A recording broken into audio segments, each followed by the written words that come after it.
रिलायंस के द्वारा अंतरराष्ट्रीय सबमरीन केबल सिस्टम बनाने की घोषणा के बाद से ही देश में 5G की चर्चा एक बार फिर जोरों पर है।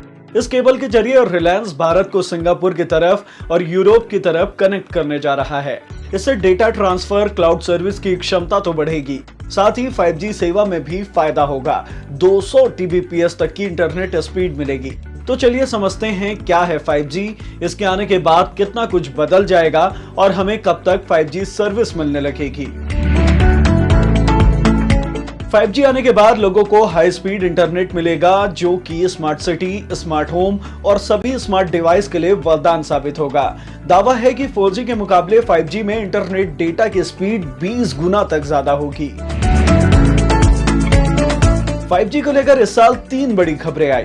4 मई को सरकार ने टेलीकॉम कंपनियों को 5G के ट्रायल करने की अनुमति दी है। इस साल जनवरी में एयरटेल ने हैदराबाद में लाइव नेटवर्क पर सफलतापूर्वक 5G ट्रायल किया और जियो का अंतरराष्ट्रीय सबमरीन केबल सिस्टम का ऐलान हुआ। इससे भारत दुनिया के बड़े शहरों के साथ फास्ट स्पीड इंटरनेट के जरिए जुड़ सकेगा।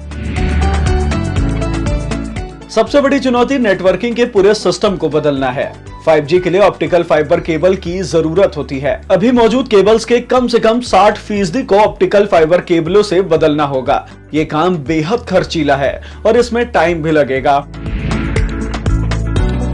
5G आने के बाद इंटरनेट इस्तेमाल करने का तरीका भी बदल जाएगा। आप अपने स्मार्टफोन से घर के सभी स्मार्ट डिवाइस कनेक्ट कर पाएंगे। इसमें फ्रीज, वॉशिंग मशीन, AC से लेकर टीवी तक शामिल हैं। इस पूरे जाल को इंटरनेट ऑफ थिंग्स कहा जाता है।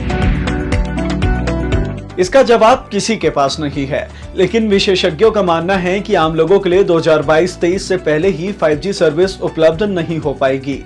2021 के अंत या 2022 की शुरुआत में विशेष जरूरतों के लिए कहीं-कहीं 5G की शुरुआत हो सकती है, लेकिन पूरे देश में 5G सर्विस शुरू करने में 5-6 साल का समय भी लग सकता है। भारत में फिलहाल ज्यादातर लोगों के पास 4G फोन है, लेकिन 5G का इस्तेमाल करने के लिए नए फोन लेने पड़ेंगे। हालांकि भारत में पहले से 5G फोन मार्केट में उपलब्ध है। तो ऐसे ही खबरों के लिए बने रहिए दैनिक भास्कर ऐप के साथ।